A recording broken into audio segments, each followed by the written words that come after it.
Hello, I'm Burt Lancaster. On the 8th of October, 1941, the war between Nazi Germany and Soviet Russia had been underway for almost 4 months. On that day, Hitler's propaganda minister, Joseph Goebbels, broadcast from Berlin that Moscow had fallen. Hitler's troops, he said, could see the Kremlin towers from their front lines. Another 4 or 5 days, and the swastika flag would fly over the Kremlin. Germany believed these reports, so did many others. After all, Hitler had conquered Western Europe. He had blitzed London. But here, in this area, some 16 miles from the Kremlin, and commemorated by these symbolic anti-tank obstacles, the Nazi blitzkrieg came to an end. Here, in the Moscow suburbs, the Red Army and hundreds of thousands of ordinary men, women, and children threw up barriers which the Nazi tanks could not crack. Here the tide was turned in the unknown war on the Eastern Front. On November 7th, as always, the Soviet Union celebrated its national holiday.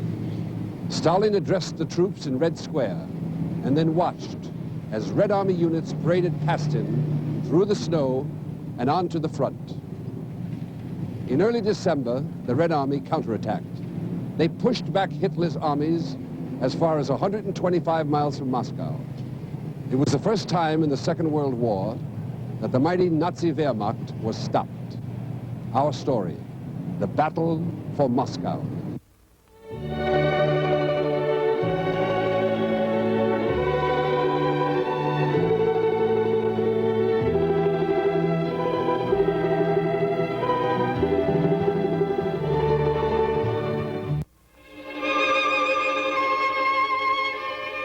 Moscow, the heart of Russia.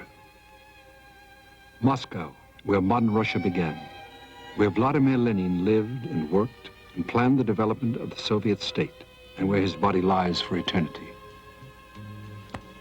The Kremlin, the nerve center of the Soviet Union. From here, the Stavka, the Soviet High Command, directed the unknown war. In 1941, its bright towers and gold onion domes were daubed with gray-green paint, camouflage against the Nazi bombers. Anti-aircraft guns put up a barrage from the roof of the Moscow Hotel. In the summer of 1941, Moscow took on the look of war. On June 22nd, Hitler had launched Operation Barbarossa with the intention of annihilating the Soviet Union, occupying the motherland of Russia, and exterminating her people. It was to be an epic battle.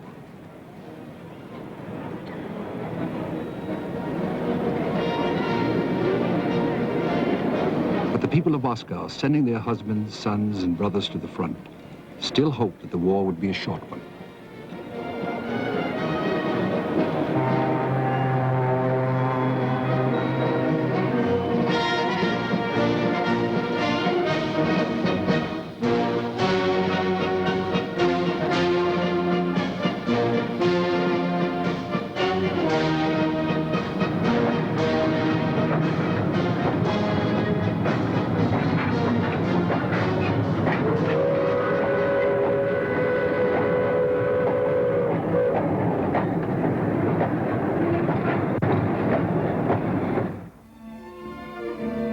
Only yesterday, life in Moscow had been normal. People were thinking about their vacations, enjoying the welcome warmth of the summer.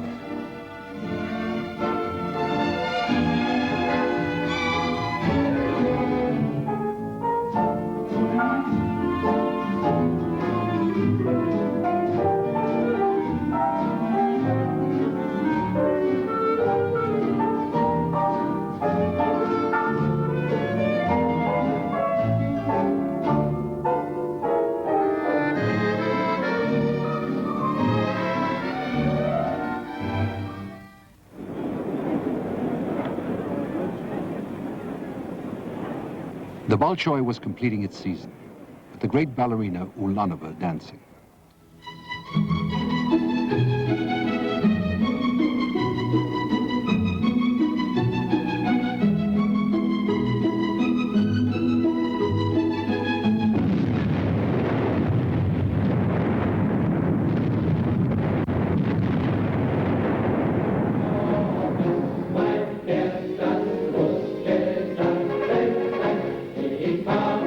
suddenly all that changed. By mid-July, the Wehrmacht had already covered half the distance to Moscow, Hitler's prime target. The Nazis were jubilant. In less than a month following the road Napoleon had taken, they had come within striking distance of Smolensk, 235 miles west of Moscow. Systematically, they isolated unit after unit of the Red Army. They thought the war would be a short one. Vienna, Prague, Brussels, The Hague, Copenhagen, Oslo, Paris, Belgrade, Warsaw lay behind them. Moscow would be next.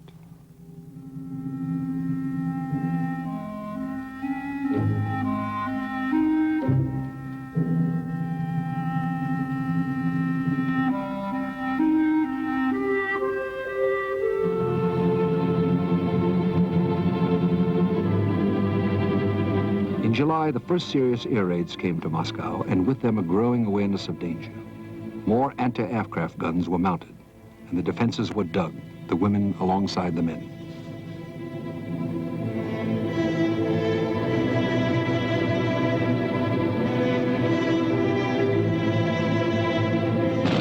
At Smolensk, the Red Army was fighting with all its strength to protect Moscow.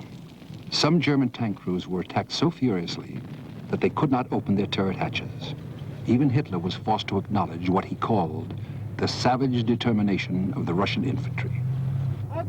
The battle in and around Smolensk itself lasted 10 weeks. 10 Soviet divisions were caught in the Smolensk pocket. They made the Germans fight for every city block.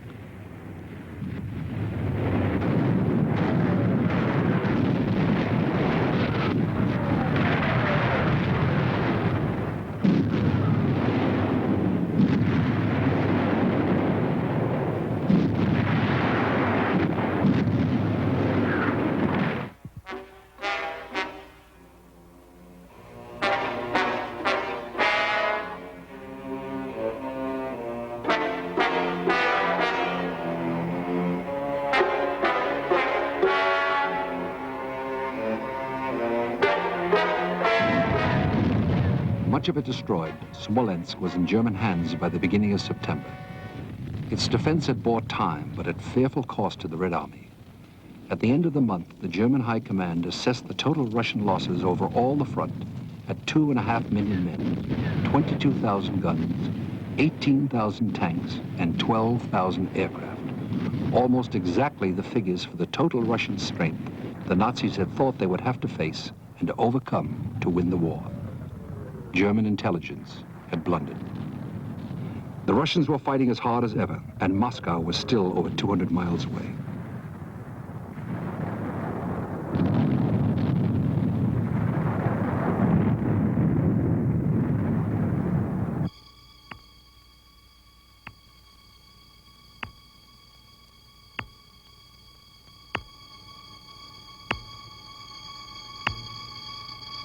By now, the air assault on Moscow had begun in earnest, delivered by the same squadrons that had bombed London, Liverpool, Warsaw, Rotterdam, and Belgrade.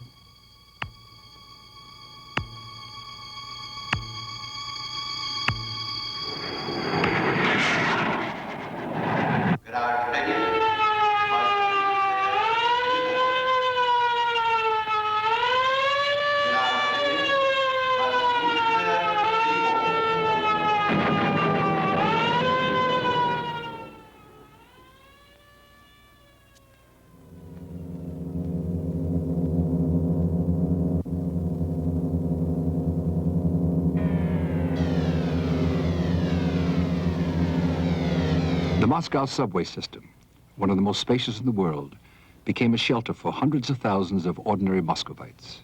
At the Kirov station, deep below ground, the Russian General Staff set up its new offices, working on while the battle continued in the night sky.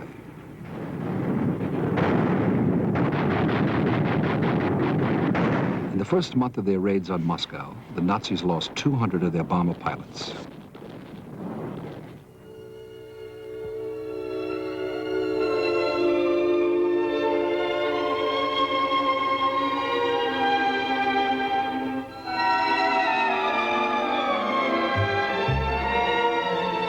While below, the children grew accustomed to this new way of life and made a game of it.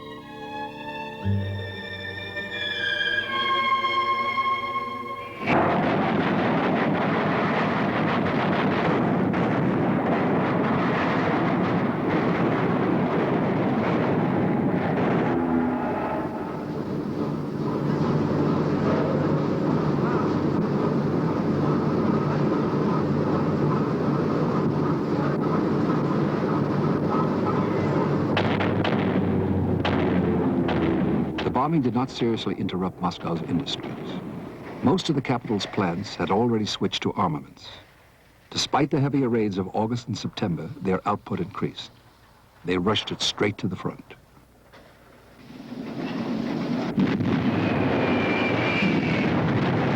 Occasionally, there was heavy damage by fire as well as by high explosives. The attack was indiscriminate. It even damaged the embassies of Germany's allies, Italy and Japan.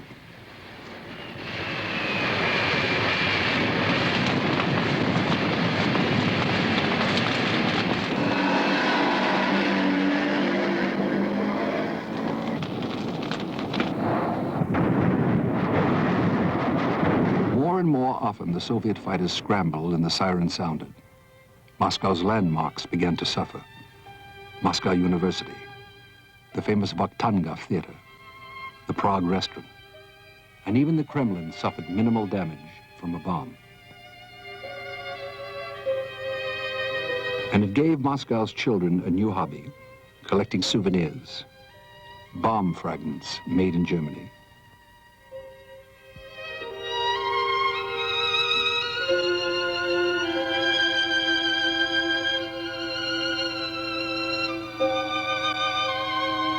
As far as possible, the Muscovites lived their lives as usual. From time to time, they woke to find fresh evidence of the night's activities.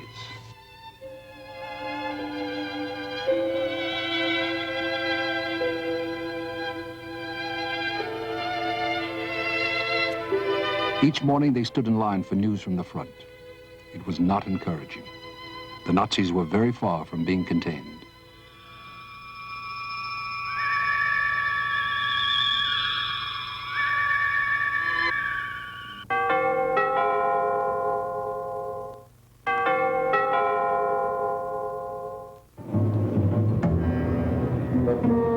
In the middle of September, the Fuhrer decided to intervene in person.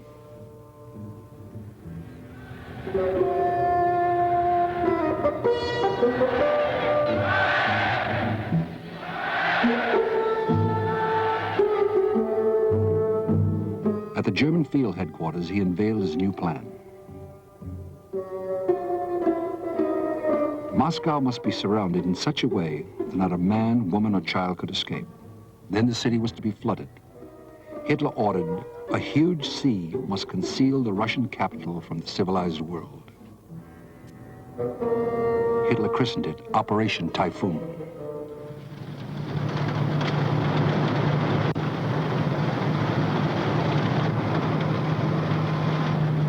Along a front of 150 miles, Operation Typhoon committed 74 divisions, 14 of them panzers and 8 motorized, 1,800,000 men, 1,700 tanks, over 14,000 guns and mortars, and nearly 1,400 aircraft. To face them, the Red Army had 800,000 men, with 7,600 guns, 990 tanks, and 670 planes. On September 30th, Hitler declared, "After 3.5 months of fighting, you have created the necessary conditions to strike the last vigorous blows which should break the enemy on the threshold of winter." And once more, the Wehrmacht lumbered dangerously eastwards toward Moscow.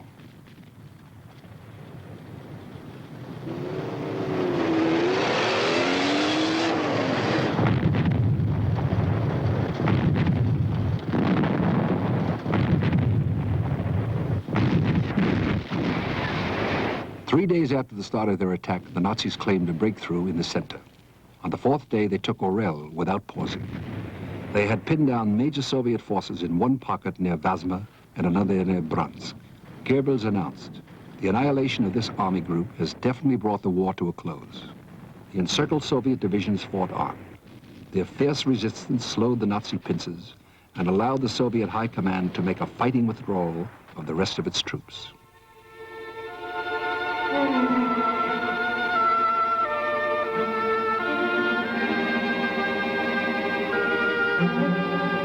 North and south, however, the Nazis were still grinding towards Moscow.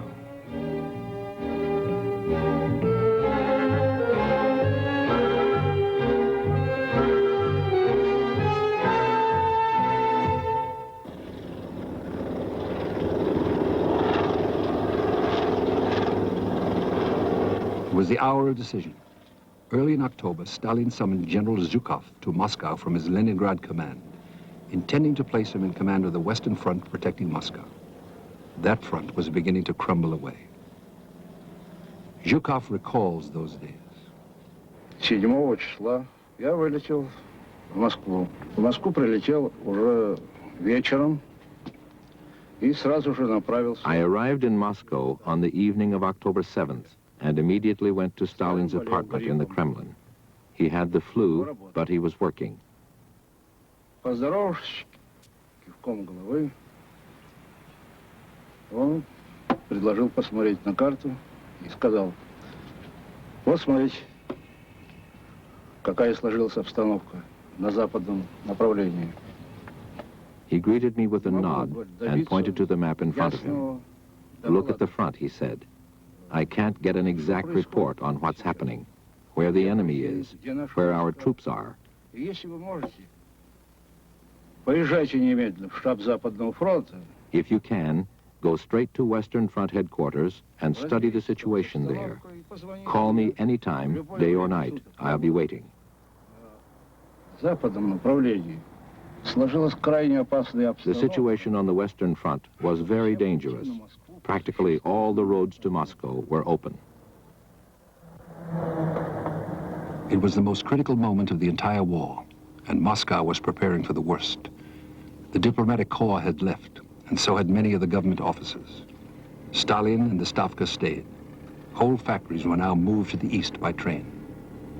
Zhukov left Moscow at once to assess the situation at the front.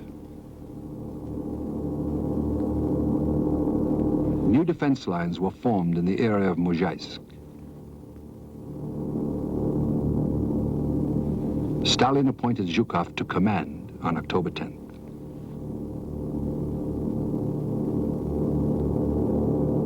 The mood in Moscow was somber.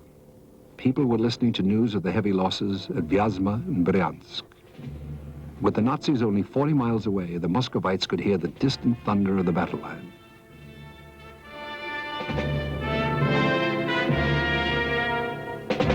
Stalin proclaimed a state of siege.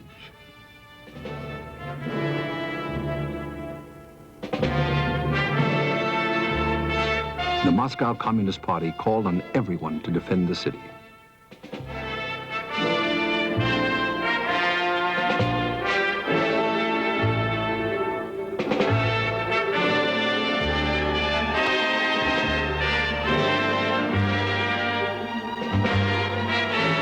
$600,000 Muscovites, old and young together, turned out to strengthen the city's defenses.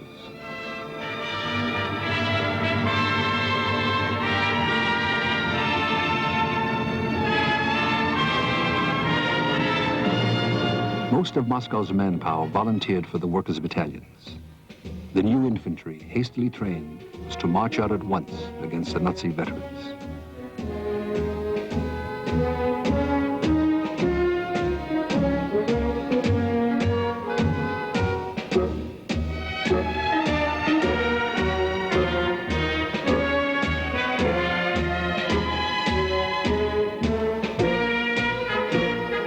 The poet Bulat Okudjava, a combat veteran himself, sings this song about the street where he was born, now defended by the Muscovites.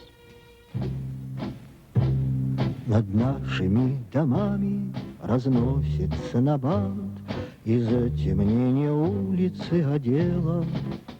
Ты обучи любви Арбат, а дальше наше дело. Ты обучи любви Арбат, а дальше наше дело. Расписки за винтовки с нас взяли писаря, но долю себе выбрали мы сами.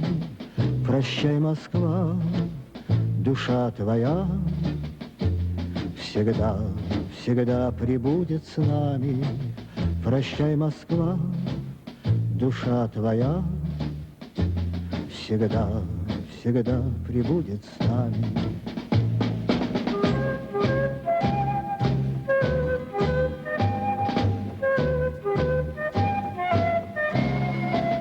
Прощай, Москва, душа твоя всегда, всегда пребудет с нами.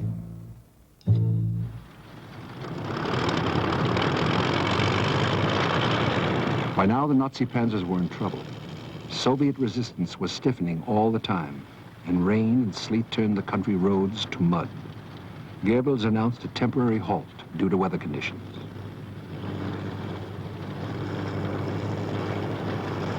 On October 20th, Guderian's panzers reached Tula, 100 miles south of Moscow, but could not take it. Tula defied Guderian. Its troops were reinforced with 4,000 men from the workers' battalions, and it fought on as the panzers bypassed it, racing for Moscow.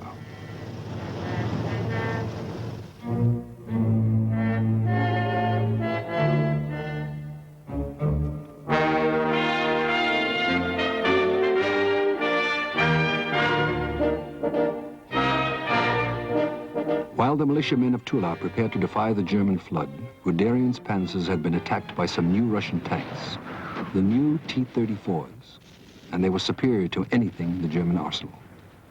Up to this point, Guderian concluded early in October, we had enjoyed tank superiority, but from now on, the situation was reversed.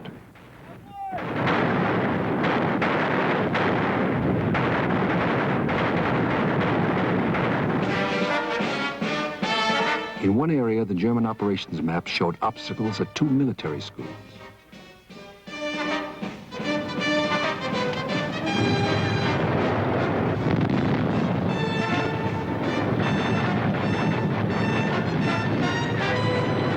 Here, a handful of cadets, young boys, stood against the weight of the Wehrmacht, expecting only to delay the enemy for as long as they could. They succeeded, at the cost of their lives.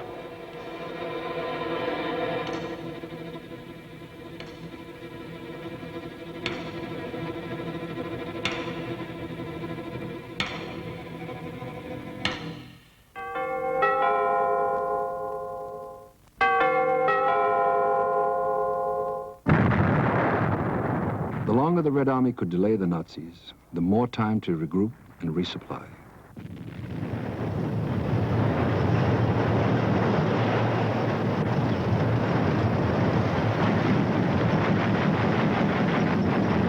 Soviet strategy was to blunt the panzers' strength from their fixed positions, build up overwhelming reserves, then counterattack. All along the front, Russian units spent themselves against the German armor at every crossroad and every village.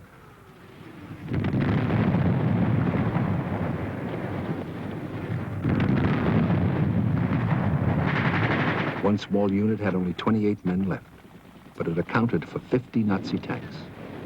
Its commissar was Vasily Klochkov. Russia is enormous, Klochkov said, but there's nowhere to retreat because Moscow is behind us.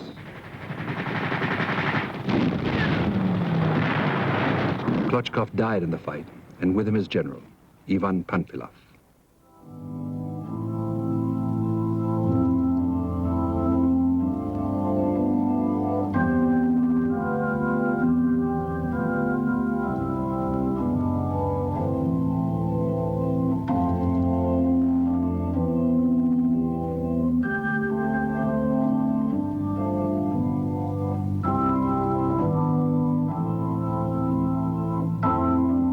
Tens upon tens of thousands of Russians died shielding Moscow.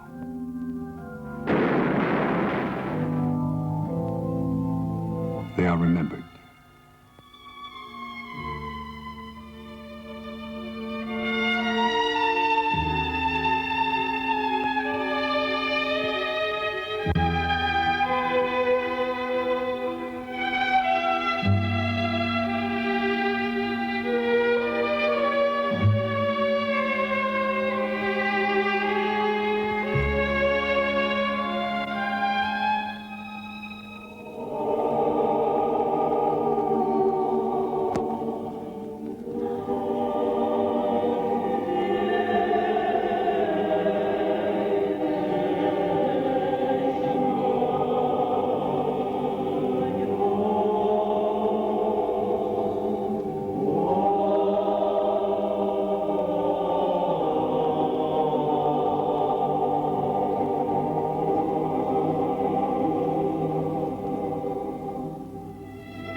Moscow waited. Hitler had promised Mussolini, the town will fall without the loss of a single man. Zhukov knew that the Nazis were readying themselves for a final lunge. The German orders for dealing with Moscow were already in print for use by the SS. First, seize the Moscow Communist Party Committee. Then the headquarters of the International Organization of Workers' Aid. Then the information services and the militia headquarters at 38 Petrovka Street. And then there would be a Nazi victory parade on November 7th in Red Square, by invitation only. In the middle of October, conditions had been such that Moscow might cease to be an effective seat of government. Stalin and the Politburo stayed to command the defense.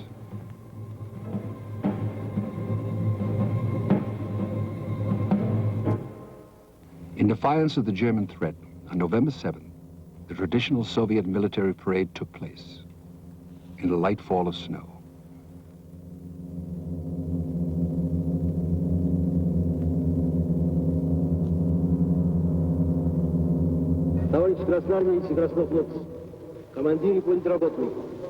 Comrades, Red Army and Red Navy men, officers and political workers, men and women partisans. The whole world is looking upon you as the power capable of destroying the German robber hordes. The enslaved peoples of Europe are looking upon you as their liberators. Be worthy of this great mission. The war you are waging is a war of liberation, a just war.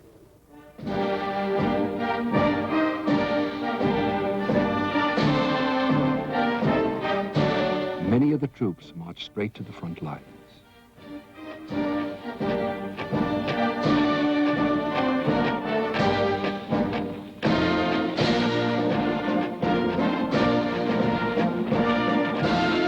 Zhukov recalled. Meanwhile, anti-tank defenses were being organized in depth, and tank-proof localities being built in threatened areas. Losses were being replaced, arms and ammunition supplied. From its reserves raised in the rear of the country, General Headquarters reinforced the front with infantry and tank units. From November 1st to November 15th, the Western Front was reinforced with 100,000 men, 300 tanks, and 2,000 pieces of artillery.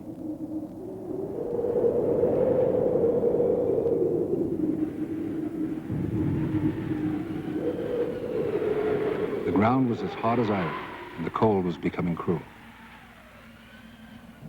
Belatedly, the Germans began preparing for a winter campaign.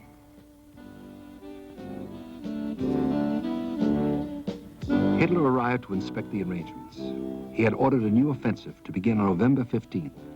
He had 2 weeks before the worst of winter was expected.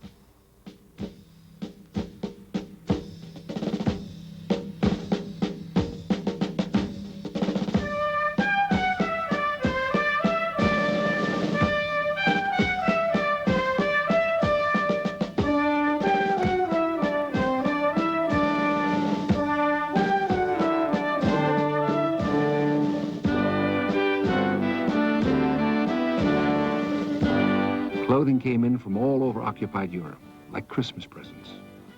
But it was a propaganda stunt.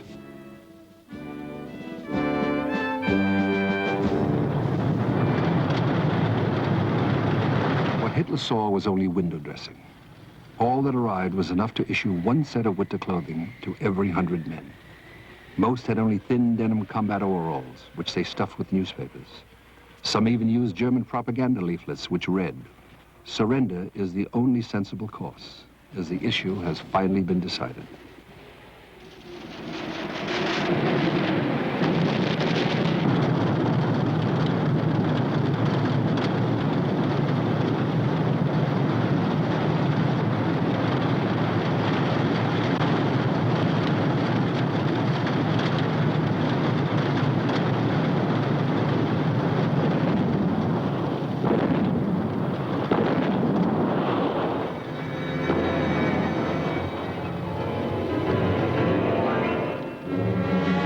On December 2nd in the afternoon, a German column reached Krasnaya Polyana.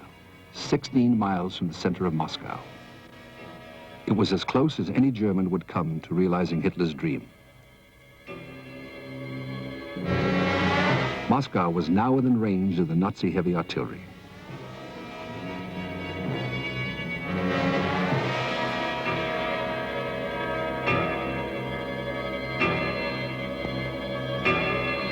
The Germans stayed in Krasnaya Poliana for less than a day. Russian tanks and factory workers, fighting as infantry, drove them out.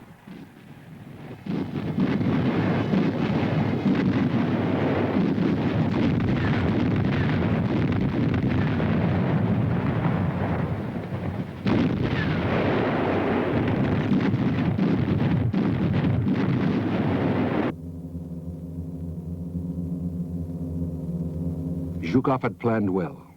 On the night of December 4th, along the whole length of the 200-mile northwestern front outside Moscow, the Red Army went on the offensive with 100 divisions. Within 48 hours, the entire center of the German army was under heavy pressure.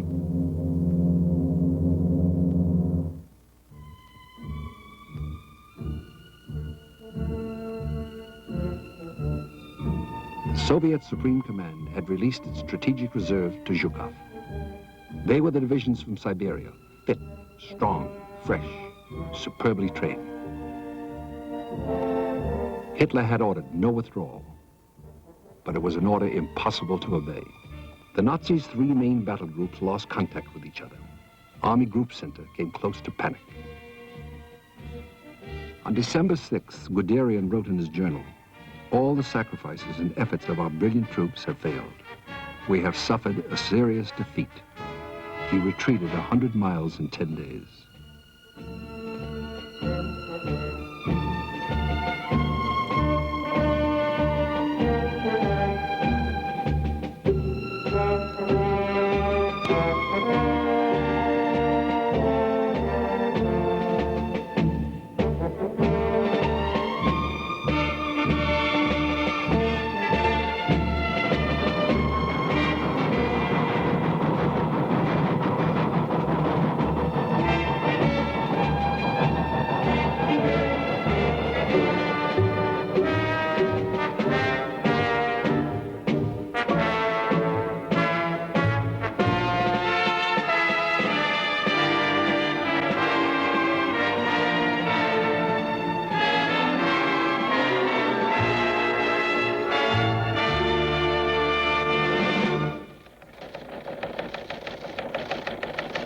Zhukov was winning the first major Soviet victory.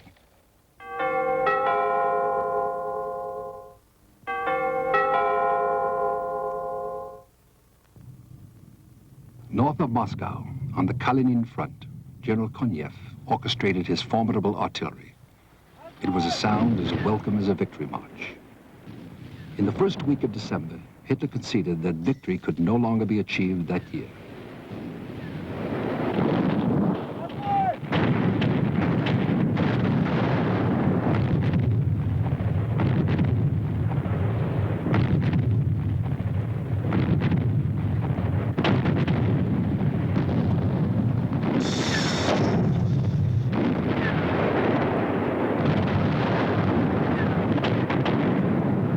The German defense lines north of Moscow came under savage attack. As General Rokossovsky, commander of the 16th Army, recalled, "We realized that victory in this gigantic battle, covering a huge area where troops from nearly 3 fronts were taking part, would be a turning point in the entire war." Sullenly, the German retreat continued. On December 20th, Guderian, the creator of Germany's armed forces, tried to tell Hitler that his troops were exhausted and overexposed. Hitler called him a coward, and a week later sent him home in disgrace. Another victim of Germany's first defeat on land in the Second World War.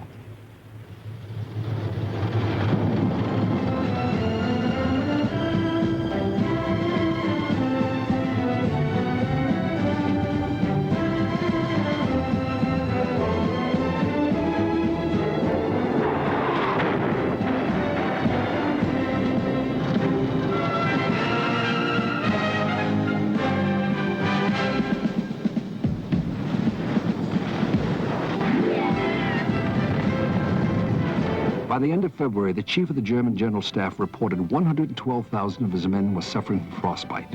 They were the lucky ones. 202,000 Germans had been killed, 46,000 were missing in action, 725,000 had been wounded. The Nazis no longer fought for an ideal or an ideology, for the Führer or the fatherland. They fought blindly to survive, to get to a warm place.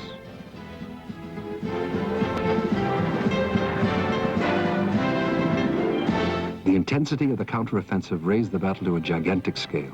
Counting both sides, it involved some 3 million men, 2,500 tanks, nearly 2,000 planes, and more than 20,000 guns and mortars.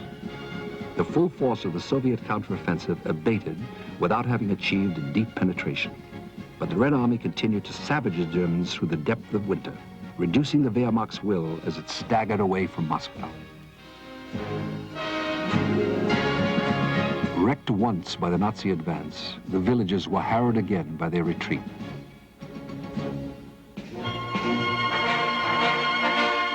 The Red Army was welcomed with joy.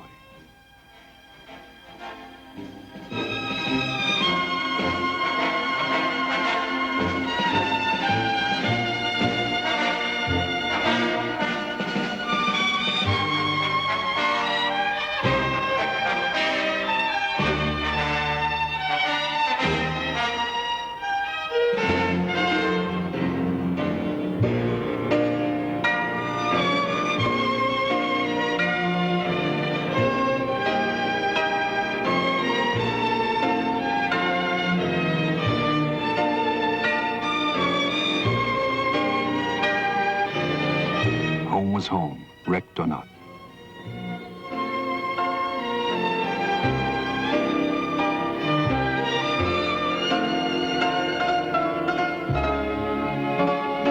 The mayor could resume his duties, and naturally began with a speech.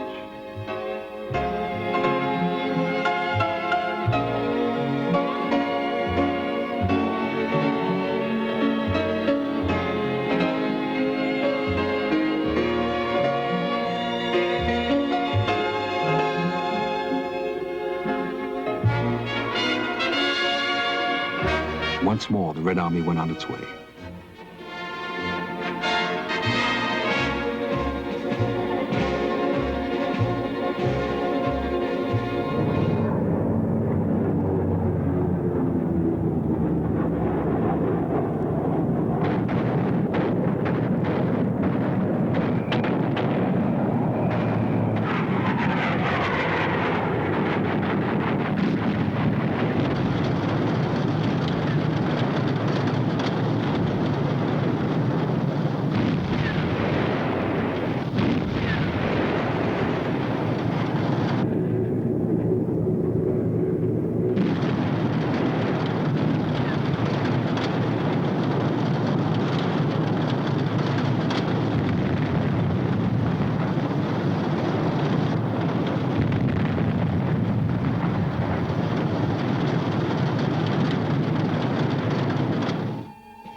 The Red Army was advancing into a wasteland of smoke and blackened ruins.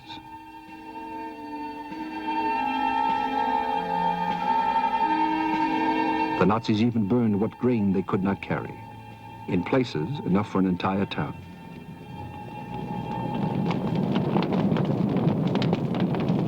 But sometimes it could be salvaged.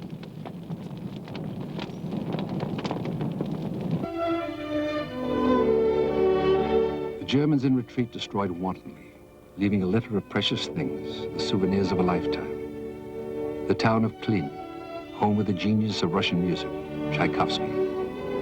The Nazis burned the original score of his Sixth Symphony.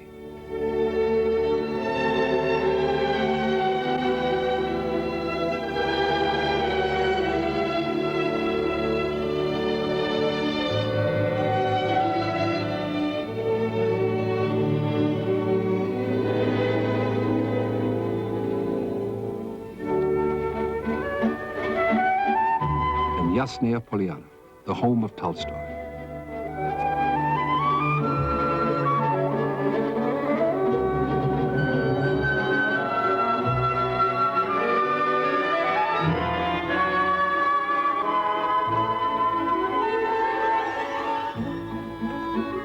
this room, Tolstoy wrote War and Peace.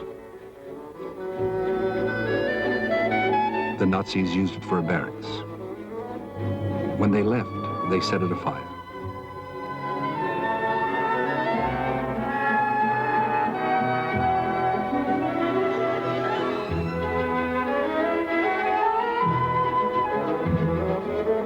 Then they defiled Tolstoy's grave.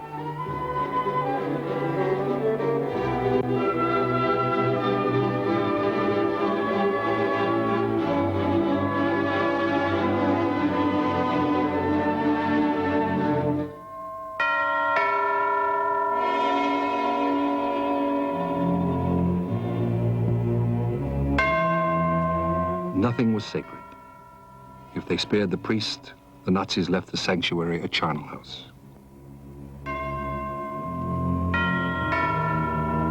The Red Army's combat cameramen began to reveal the first evidence of German atrocities and of the agony they caused the survivors.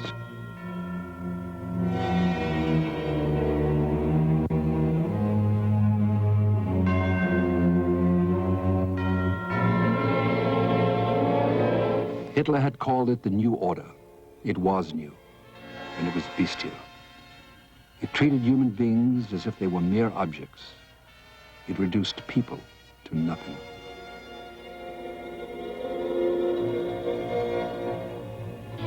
The New Order valued no lives but German lives.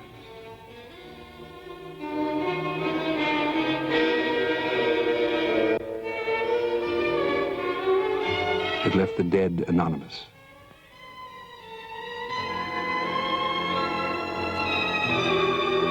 And annihilated families.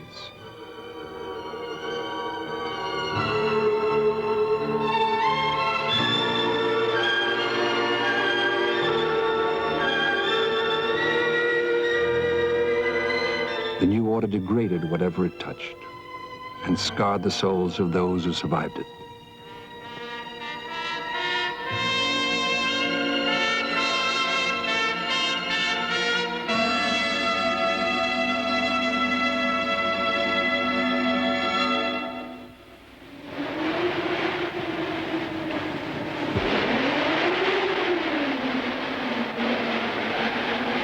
The battle for Moscow was the Wehrmacht's first major defeat.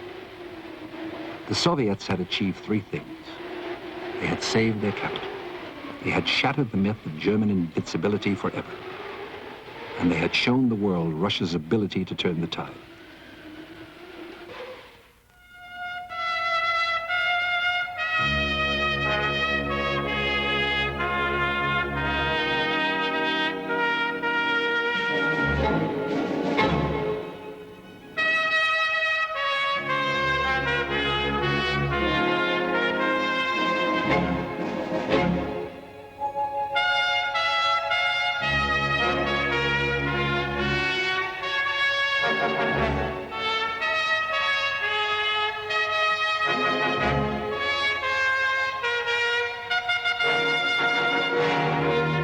Russia's allies marveled at her ability to resist.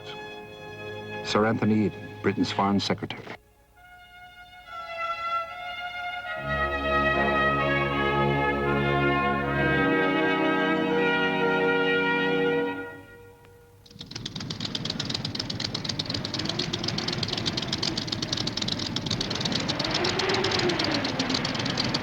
Averell Harriman, President Roosevelt's special envoy, had arrived earlier for talks with Stalin. He remembers. And this was in September, late September, early October, 1941. The Germans were at the gates of Moscow, you remember. And many military men thought it was impossible for Moscow to hold out. Stalin was determined, and the Russian people responded. We had spent 4 nights with Stalin, and we came away convinced that Moscow was whole. For a moment, the Soviets enjoyed a hard-won respite. But Hitler's plans held no comfort. He said, as soon as the weather and the state of the terrain allows, we must seize the initiative again. And through the superiority of German leadership and the German soldier, force our will upon the enemy.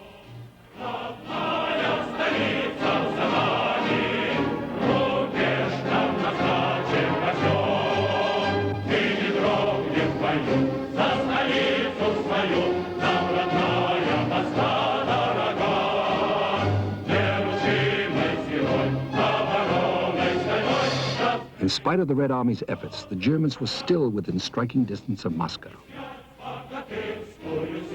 There would be other battles to come, many battles.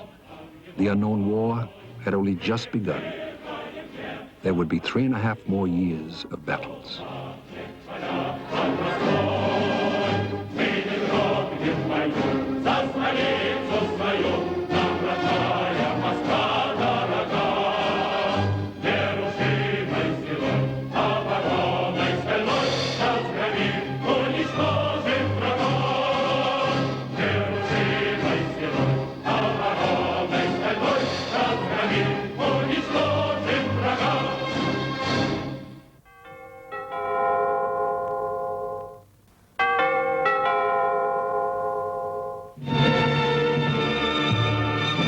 Our next story, the Siege of Leningrad. For 900 days, the people of Leningrad withstood the Nazi army surrounding them. They died by the tens of thousands, of starvation, of bombs, of shells, but they would not surrender.